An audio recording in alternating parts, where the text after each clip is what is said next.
Tyler Johnson thought it was just another Tuesday evening walk home for basketball practice.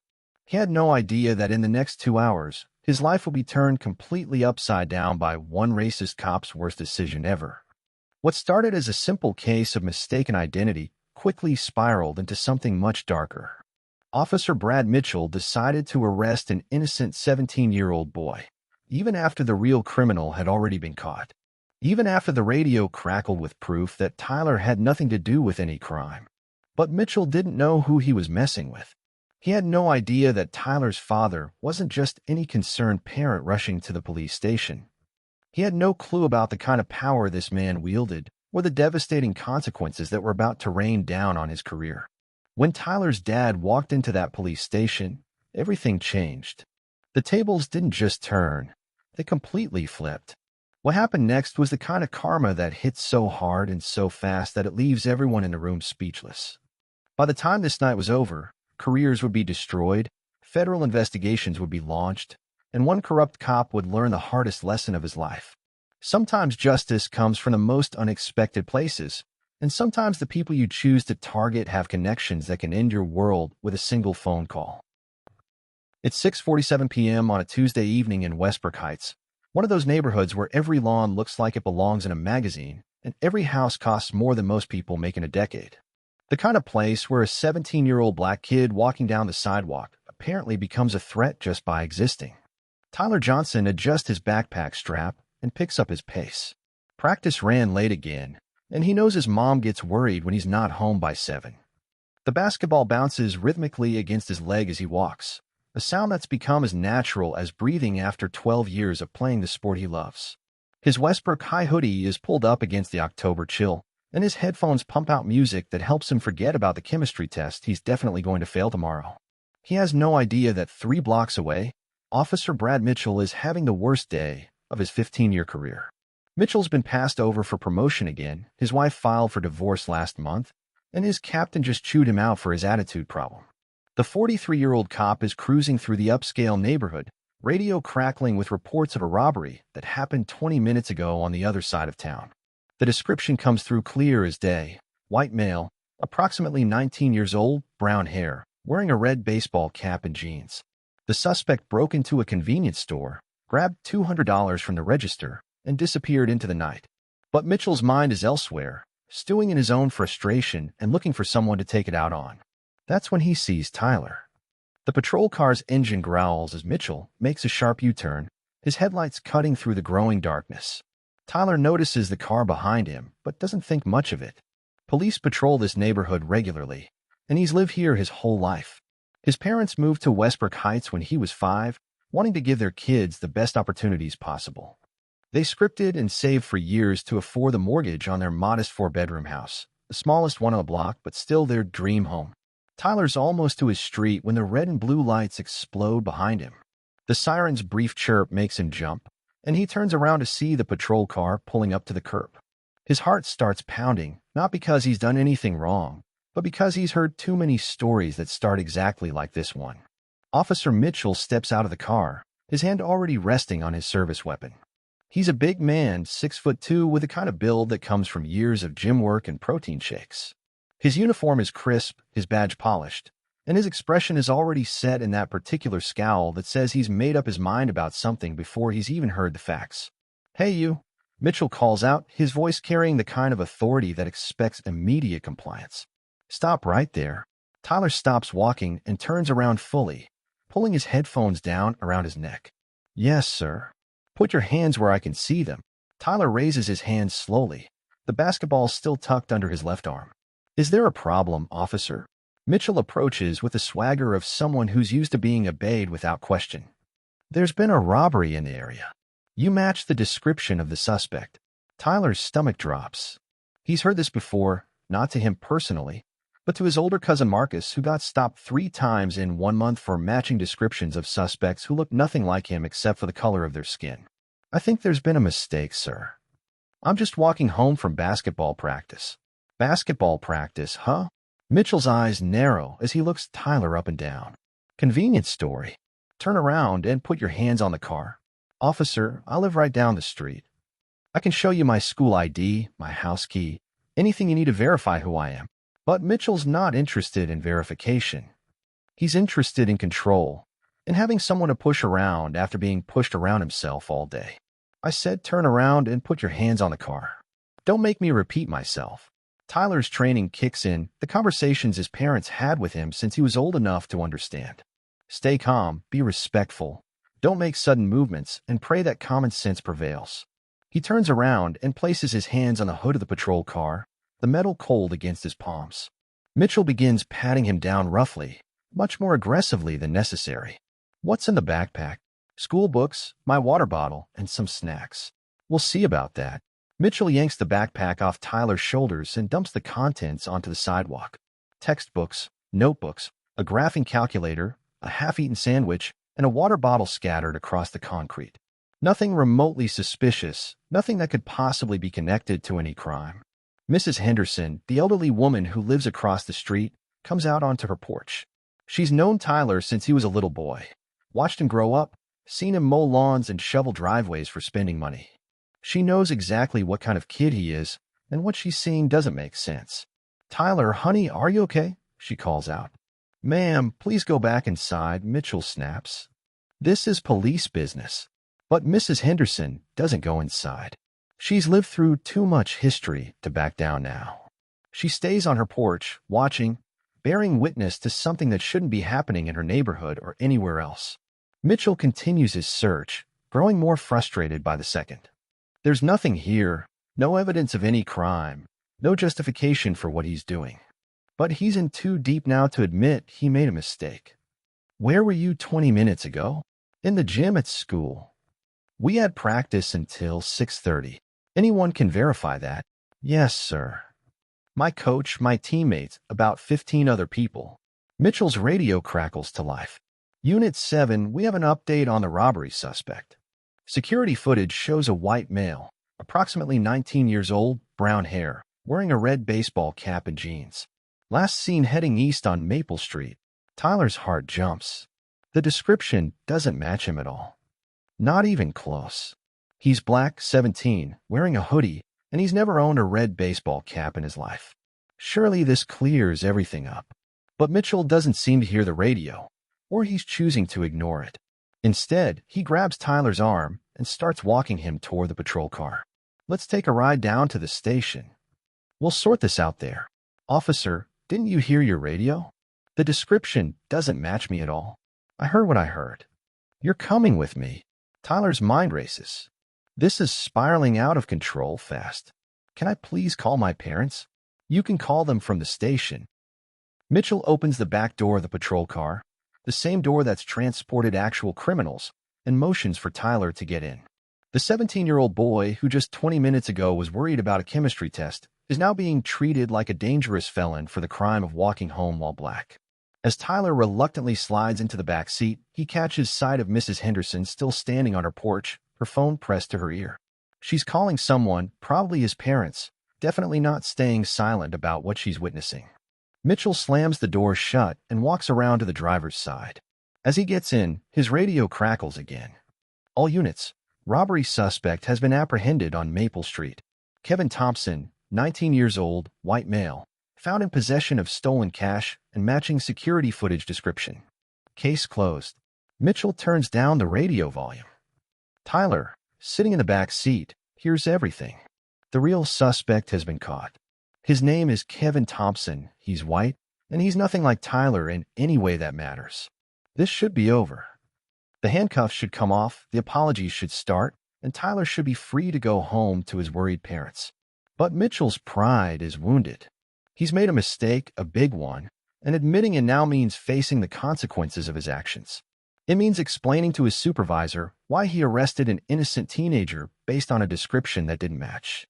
It means paperwork, internal reviews, and possibly another mark on his already tarnished record. So instead of doing the right thing, Mitchell makes a decision that will change everything. He's going to find something, anything, to justify this arrest. Maybe the kid's attitude was wrong. Maybe he was resisting. Maybe there's something else they can charge him with.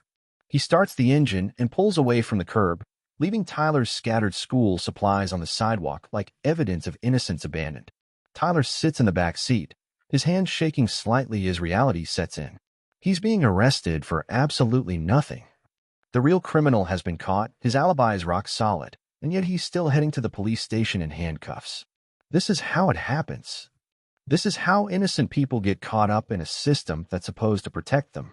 The patrol car turns onto Main Street, heading toward the station. Tyler closes his eyes and tries to stay calm, tries to remember his father's words about dignity and respect and keeping your head up even when the world tries to knock you down. He has no idea that Mrs. Henderson's phone call is about to set in motion a chain of events that will turn this entire situation upside down. He doesn't know that his younger sister Emma is watching from their front window, already dialing their father's work number with tears streaming down her face. And Officer Brad Mitchell has absolutely no clue that he's just made the biggest mistake of his career, one that's about to come crashing down on him in ways he never saw coming. The patrol car disappears into the night, carrying an innocent teenager toward a reckoning that will expose everything wrong with a system that allows this to happen in the first place. Emma Johnson presses her face against the living room window, her breath fogging the glass as she watches the police car disappear around the corner with her brother in the back seat. At 14, she's smart enough to know that what just happened isn't right, and brave enough to do something about it. Her hands shake as she pulls out her phone and scrolls through her contacts to find Dad's work number. Colonel David Johnson doesn't usually take personal calls during work hours, but Emma knows this is different. This is an emergency. The phone rings once, twice, 3 times. Emma's heart pounds as she waits, watching the empty street where her brother was just standing moments ago. Mrs. Henderson is still on her porch, talking rapidly into her own phone, probably calling Mom in her book club meeting. Colonel Johnson speaking. "Dad, it's Emma." Her voice cracks, and she takes a deep breath to steady herself. "They took Tyler." There's a pause on the other end of the line. David Johnson is in his office at the Pentagon, 3 floors underground in one of the most secure buildings in the world. He's been in back-to-back meetings all day, reviewing military contracts and budget allocations that affect police departments across the country. The last thing he expects is a call from his daughter, telling him his son has been arrested. Emma, slow down. "What do you mean they took Tyler?" "A police officer. He arrested Tyler right in front of our house. Tyler was just walking home from practice, and this cop said he matched some robbery description, but Dad, the real robber got caught. I heard it on the police radio. Tyler didn't do anything wrong." David feels his blood pressure spike. He's heard too many stories like this, read too many reports, seen too many statistics. But this is his son. His 17-year-old boy who's never been in trouble a day in his life, who volunteers at the community center and tutors younger kids in math. "Which officer, Emma? Did you get a name?" "His badge said Mitchell." "Dad," Tyler kept trying to explain, but he wouldn't listen. He threw all Tyler's school stuff on the sidewalk and put him in handcuffs. Mrs. Henderson saw everything. David's jaw tightens. He knows that name. Officer Brad Mitchell has been on his radar for months, not because David goes looking for trouble, but because trouble has a way of finding him. As the Pentagon official who oversees military equipment transfers to civilian law enforcement, David receives reports about officers who misuse government-funded equipment. Mitchell's name has appeared in several incident reports involving excessive force and racial profiling. "Emma, I need you to stay calm. Is your mother home?" "She's at book club." Mrs. Henderson is calling her now. "Good. I'm leaving work right now. Call your mother and tell her to meet me at the police station." And Emma, "Yeah, Dad, Tyler's going to be okay. I promise." David hangs up and immediately starts making calls. His first call is to his assistant. "Cancel everything for the rest of the day. Family emergency." His second call is to Police Chief Thomas Anderson, a man he's known for 8 years through their professional relationship. "Tom, it's David Johnson. We have a problem." Chief Anderson is in his office, reviewing the monthly budget reports that show just how dependent his department has become on federal funding. Military surplus equipment, training programs, communication systems. Nearly 40% of his department's operational capacity comes from Pentagon contracts that David Johnson either approves or rejects. "David, good to hear from you. What can I do for you?" "One of your officers just arrested my son, Tyler Johnson, 17 years old, walking home from basketball practice. The officer's name is Mitchell." Anderson's stomach drops. He knows Mitchell's reputation, knows about the complaints, knows about the incidents that have been quietly swept under the rug. And he knows exactly who David Johnson is, not just professionally, but personally. They've had dinner together, their wives are friends, and their kids have played together at barbecues. Jesus, David, are you sure? My daughter watched it happen. The real robbery suspect has already been caught. Kevin Thompson, white male, completely different description.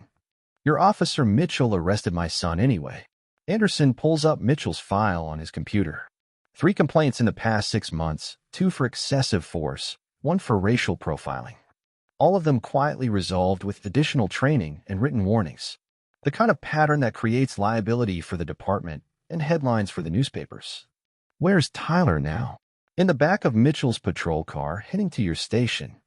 Tom, I'm going to ask you once as a friend to handle this the right way. Don't make me handle it the other way. The threat is subtle, but unmistakable. David Johnson doesn't just control funding. He controls the flow of military-grade equipment that modern police departments depend on. Armored vehicles, communication systems, protective gear, training programs. All of it flows through his office, and all of it can be cut off with a single phone call. I'll handle it, David. Mitchell won't know what hit him. David ends the call and starts walking toward the Pentagon parking garage. His black government SUV is parked in his assigned spot, the one with the placard that reads Colonel Johnson, Defense Logistics Agency. Most people who see the vehicle assume it belongs to some mid-level bureaucrat pushing papers around. They have no idea that the man behind the wheel controls a budget that affects law enforcement agencies in all 50 states. As he drives toward Westbrook Heights, David's mind races through the implications of what's happening. This isn't just about his son anymore. This is about a system that allows officers like Mitchell to operate with impunity, protected by a culture of silence and enabled by supervisors who care more about avoiding paperwork than preventing abuse. Meanwhile, at the police station, Tyler sits in an interrogation room, still handcuffed, still trying to process what's happening to him. Mitchell has been gone for 15 minutes, probably trying to figure out how to spin this situation to his advantage. The room is cold, sterile, and designed to make people feel small and powerless. Tyler thinks about his parents, about how proud they were when he made varsity basketball as a sophomore. He thinks about his little sister Emma, who looks up to him and depends on him to be strong. He thinks about Mrs. Henderson, who's known him since he was 5 years old and knows exactly what kind of person he is. The door opens, and Mitchell walks in carrying a clipboard and wearing the expression of a man who's convinced himself he's doing the right thing. He sits down across from Tyler and clicks his pen. All right, Tyler. Let's start from the beginning. Where were you between 6 and 6:30 this evening? I already told you. I was at basketball practice. And who can verify that? My coach, my teammates, about 15 other people. Mitchell scribbles something on his clipboard. What about before practice? Where were you at 5 o'clock? In chemistry class. Then I went to my locker, then to the gym. Anyone see you at your locker? Tyler realizes what's happening. Mitchell isn't trying to solve a crime or find the truth. He's trying to build a case, any case, to justify what he's already done. The questions aren't about establishing facts. They're about finding inconsistencies, creating doubt, manufacturing probable cause where none exists. Officer Mitchell, the real robbery suspect, has been caught. Kevin Thompson. You heard it on your radio. Mitchell's pen stops moving. I'm asking the questions here. But I'm innocent. I didn't do anything wrong. What I know is that you match the description of a robbery suspect. You were in the area at the time of the crime, and you're being evasive with your answers. Tyler stares at him in disbelief. I'm being evasive? I've answered every question you've asked. I've shown you my school ID, told you exactly where I was, and given you the names of people who could verify my alibi. The only evasive person in this room is you, pretending you didn't hear your own radio. Mitchell's face reddens. Watch your tone, kid. You're in enough trouble already. What trouble? What law did I break? What crime did I commit? Resisting arrest, for starters. I didn't resist anything. I cooperated with everything you asked. That's not how I remember it. And there it is. The moment when Tyler realizes that truth doesn't matter, evidence doesn't matter, and innocence doesn't matter. What matters is that Officer Mitchell has decided to double down on his mistake rather than admit he was wrong. But Mitchell doesn't know that outside the police station, a convoy of vehicles is pulling into the parking lot. David Johnson's government SUV, with its Pentagon plates and tinted windows. Chief Anderson's unmarked police car, with its flashing lights cutting through the darkness. And behind them, a local news van, because Mrs. Henderson didn't just call Tyler's parents. She called her nephew, who works at Channel 7 News. Tyler doesn't know that his father is walking through the front doors of the police station right now, his Pentagon credentials in one hand and his cell phone in the other. He doesn't know that Chief Anderson is practically running to keep up, sweating through his uniform and muttering prayers under his breath. And Officer Mitchell has no idea that his 15-year career is about to come crashing down around him, courtesy of a man who controls the very equipment Mitchell depends on to do his job. The interrogation room door opens, and a desk sergeant pokes his head in. "Mitchell, Chief Anderson needs to see you." Right now. Mitchell looks up from his clipboard, annoyed at the interruption. "I'm conducting an interview." "He said right now, Mitchell." "And he said to bring the kid." Tyler looks between the two officers, hope flickering in his chest for the first time since this nightmare began. Something's happening. Something's changed. As they walk down the hallway toward the chief's office, Tyler can hear voices through the door. One of them is loud, angry, and unfamiliar. The other is Chief Anderson, and he sounds like a man who's desperately trying to control a situation that's already spiraled beyond his ability to manage. Mitchell opens the door, and Tyler steps into the office behind him. Standing next to Chief Anderson's desk is a man in a dark suit, his back turned to the door. He's tall, broad-shouldered, and when he turns around, Tyler sees his own eyes looking back at him. "Tyler," David Johnson says, his voice carefully controlled. "Are you okay?" "Dad." David steps forward and wraps his son in a hug, the kind of embrace that says everything without saying anything. Over Tyler's shoulder, he looks at Officer Mitchell, who's standing in the doorway with his mouth hanging open. "You must be Officer Mitchell," David says, his voice still calm but carrying an edge that cuts through the air like a blade. "I'm Colonel David Johnson." Tyler's father. Mitchell's face goes pale. He's heard that name before, seen it on department memos and budget reports. But he never connected it to this kid, never imagined that the teenager he just arrested has a father who could end his career with a single phone call. "Colonel Johnson, I had no idea, Dash. You had no idea that you were arresting an innocent child? Or you had no idea that his father works for the Pentagon?" Chief Anderson steps forward, trying to salvage what he can from this disaster. "David, I want you to know that this is completely unacceptable. Officer Mitchell acted without proper justification, and we're going to conduct a full investigation, Dash." "Tom," David interrupts, his voice cutting through the chief's damage control efforts. "The investigation is already complete. Your officer arrested my son based on a description that didn't match him, ignored radio reports that the real suspect had been caught, and then tried to intimidate a 17-year-old boy into confessing to a crime he didn't commit."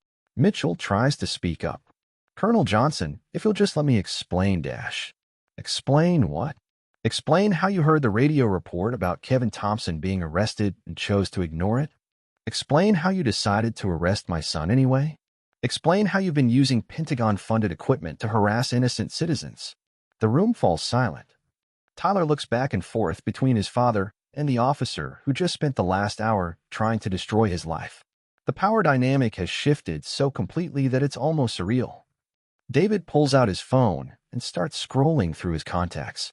"Tom, I'm going to make some calls. By tomorrow morning, every police chief in the state is going to know about this incident. They're all going to know that Officer Mitchell used federal equipment to violate the civil rights of an innocent teenager." Chief Anderson's face goes white. "David, let's not be hasty here. We can work this out, Dash.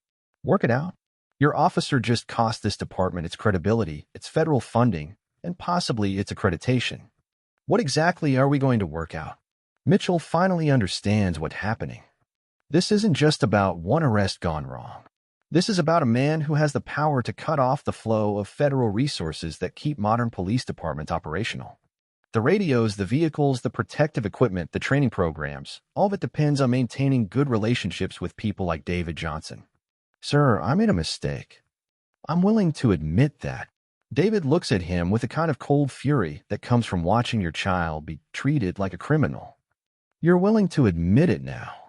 20 minutes ago, you were willing to railroad my son into a false confession. What changed, Officer Mitchell? What suddenly made you realize that arresting innocent teenagers might be wrong?" The answer, of course, is that nothing changed except the power dynamic. Mitchell's willingness to admit his mistake has nothing to do with justice or conscience and everything to do with self-preservation. But Tyler's father isn't finished. Not by a long shot. The real reckoning is just beginning. David Johnson walks over to Chief Anderson's desk and picks up the phone without asking permission. The room is dead silent as he dials a number from memory, his eyes never leaving Officer Mitchell's face. General Patterson. It's David Johnson. I need to speak with you about the Westbrook Heights Police Department and their federal equipment contracts. Chief Anderson's face turns ashen. General Patterson is the head of the Defense Logistics Agency, David's direct supervisor, and the man who ultimately approves or denies military equipment transfers to civilian law enforcement. One word from him can shut down an entire department's access to federal resources. Yes, sir. One of their officers just arrested my son using Pentagon-funded equipment to conduct what can only be described as racial profiling. The officer ignored radio reports that the real suspect had been caught and proceeded to intimidate a minor in an interrogation room. Mitchell's hands start shaking. He's beginning to understand the scope of what he's unleashed. This isn't just about losing his job anymore. This is about destroying the entire department's operational capacity. David continues his conversation, his voice clinical and professional. The officer's name is Brad Mitchell, badge number 847. He's been using our radio systems, our patrol vehicles, and our tactical equipment to harass innocent citizens. I'm recommending immediate suspension of all federal contracts, pending a full investigation. Tyler watches his father with a mixture of awe and confusion. He's never seen this side of his dad before, the side that wields power like a precision instrument. At home, David Johnson is just dad, the guy who makes pancakes on Sunday mornings and helps with homework. Here, he's Colonel Johnson, a man who controls resources that police departments depend on to function. Yes, sir. I'll have a full report on your desk by tomorrow morning. And, General, I think we need to review the background check procedures for departments that receive federal equipment. This kind of behavior suggests a systemic problem. He hangs up the phone and turns back to Chief Anderson. Tom, you have approximately 12 hours to convince me that this department deserves to keep its federal contracts. I suggest you start by explaining how Officer Mitchell passed the psychological evaluation required for personnel who handle military-grade equipment. Anderson loosens his tie, sweat beading on his forehead despite the air conditioning. David, I understand you're upset, but let's not let this get out of hand. Mitchell made a mistake, and we'll deal with it internally. Deal with it internally? David's voice rises slightly, the first crack in his professional composure. Your officer arrested my son for the crime of being black in an upscale neighborhood. He ignored evidence, manufactured probable cause, and then attempted to coerce a confession from a minor. That's not a mistake, Tom. That's a pattern of behavior that suggests this department is fundamentally broken. Mitchell finally finds his voice. Colonel Johnson, I want to apologize. I was having a bad day, and I let my emotions get the better of me. It won't happen again. David stares at him for a long moment, his expression unreadable. Officer Mitchell, do you know what I do for a living? You work at the Pentagon, sir. I manage the transfer of military equipment to civilian law enforcement agencies. Last year, this department received 2 armored vehicles, a communication system upgrade, and tactical gear worth approximately $1.2 million. All of that equipment came with specific guidelines about proper use and strict requirements about officer conduct. Mitchell nods nervously, not sure where this is heading. The patrol car you used to arrest my son, Pentagon funded. The radio system you used to ignore reports about the real suspect, Pentagon funded. The handcuffs you put on my son, Pentagon funded. The bulletproof vest you're wearing right now, Pentagon funded. David steps closer, his voice dropping to a whisper that somehow carries more menace than shouting. You used my equipment to assault my son. Equipment that I personally approved for this department based on assurances about officer training and accountability. Mitchell's face goes completely white. He's starting to understand that this isn't just about one incident. This is about the complete dismantling of everything he's built his career on. Tyler watches this exchange with growing amazement. His father isn't just angry, he's strategically angry, wielding his authority like a chess master moving pieces on a board. Every word is calculated, every threat is precise, and every consequence is devastating. Chief Anderson tries one more time to control the situation. David, I hear what you're saying, and I agree that this situation is unacceptable. But Mitchell is a 15-year veteran. He's made mistakes, but he's also done good work for this community. Has he? David pulls out his phone and starts scrolling through emails. Because according to my records, Officer Mitchell has been involved in 3 excessive force incidents in the past 18 months. All of them involving minorities. All of them quietly resolved with additional training and written warnings. Anderson's mouth opens and closes like a fish out of water. Those incidents were supposed to be confidential, buried in personnel files that only he had access to. He has no idea that David Johnson receives regular reports about officers who misuse federal equipment, or that those reports include detailed background checks and incident histories. You didn't think the Pentagon kept track of how our equipment was being used? David asks, reading the chief's expression perfectly. Every department that receives federal resources is subject to ongoing monitoring. We track complaints, lawsuits, and patterns of behavior that suggest misuse of government property. Mitchell sinks into a chair, the weight of his situation finally hitting him. This isn't just about losing his job or facing disciplinary action. This is about being exposed as a liability to every police department in the country. No chief is going to risk their federal funding by hiring an officer who's been flagged by the Pentagon. David continues reading from his phone. February 15th, excessive force complaint filed by Robert Williams, a 60-year-old black man who was allegedly assaulted during a traffic stop. March 22nd, racial profiling complaint filed by Maria Santos, a Hispanic woman who was detained for 2 hours while Officer Mitchell searched her vehicle without probable cause. June 8th, excessive force complaint filed by James Thompson, a 19-year-old black college student who was allegedly beaten during an arrest for jaywalking. Tyler's stomach churns as he listens to the list. This isn't about one bad day or one moment of poor judgment. This is about a pattern of behavior that's been going on for years, protected by a system that prioritizes protecting officers over protecting citizens. All of these complaints were resolved internally, David continues. No discipline, no accountability, no consequences. Just additional training and promises to do better next time. Chief Anderson tries to interrupt. David, those incidents were investigated thoroughly. Investigated by whom? The same department that employs Officer Mitchell? The same supervisors who depend on his cooperation to maintain their clearance rates. David's voice cuts through the chief's excuses like a blade. Tom, you've been covering for him for years, and now it's caught up with you. Mitchell starts to stand up, probably thinking he can just walk out of this nightmare. But David's next words stop him cold. Officer Mitchell, I wouldn't leave if I were you. Because in about 10 minutes, agents from the FBI's Civil Rights Division are going to walk through that door. They're going to want to talk to you about your pattern of behavior and your use of federal equipment to violate citizens' constitutional rights. The room goes dead silent. Tyler looks at his father with wide eyes, not sure if he's bluffing or if the FBI is really coming. But Mitchell's face suggests he believes every word. You called the FBI? Anderson asks, his voice barely above a whisper. I called them 20 minutes ago, right after I talked to General Patterson. They're very interested in cases where federal equipment is used to violate civil rights. It's one of their highest priorities. David walks over to his son and puts a hand on his shoulder. Tyler, I need you to go wait in the lobby. Your mother should be here soon.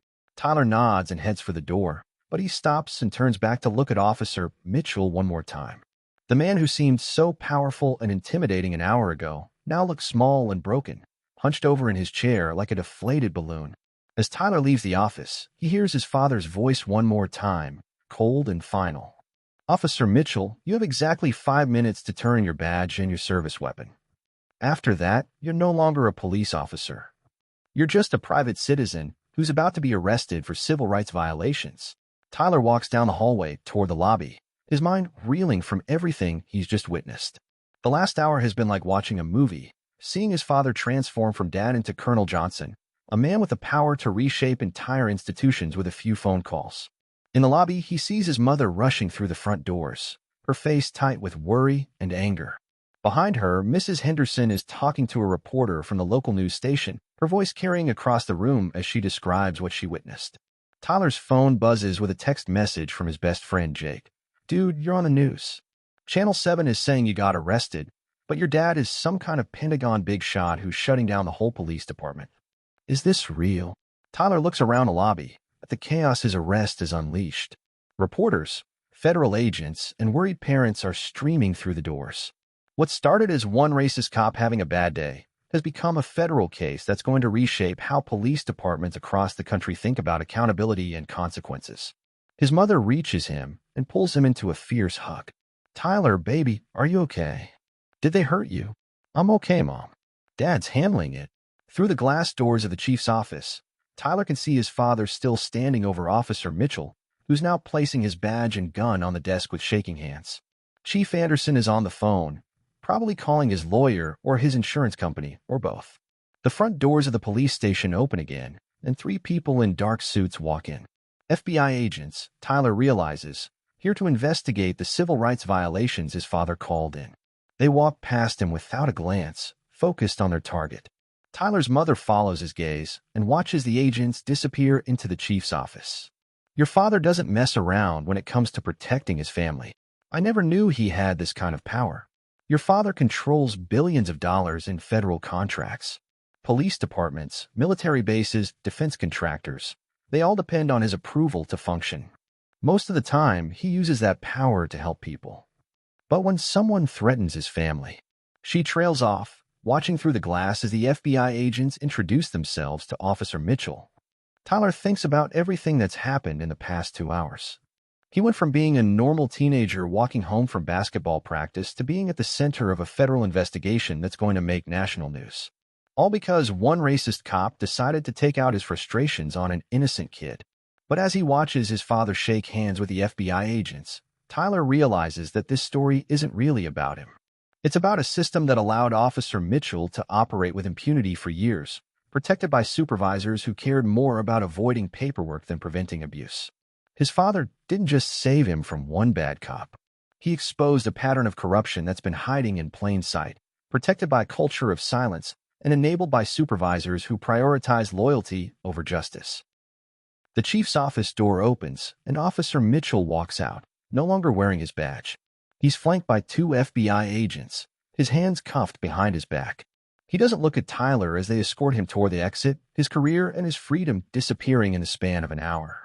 Chief Anderson follows them out, his face pale and his uniform rumpled. He stops in front of Tyler and his mother, struggling to find words. "Mrs. Johnson, I want to apologize for what happened tonight. This is not who we are as a department." Tyler's mother looks at him with a kind of expression that could freeze lava. "Chief Anderson, this is exactly who you are as a department. You've been covering for Officer Mitchell for years, and tonight it finally caught up with you." Anderson nods and walks away, probably to start updating his resume. Because if David Johnson follows through on his threat to suspend federal contracts, the Westbrook Heights Police Department is going to be operating with 1990s equipment and a drastically reduced budget. Tyler's father emerges from the office, straightening his tie and checking his watch.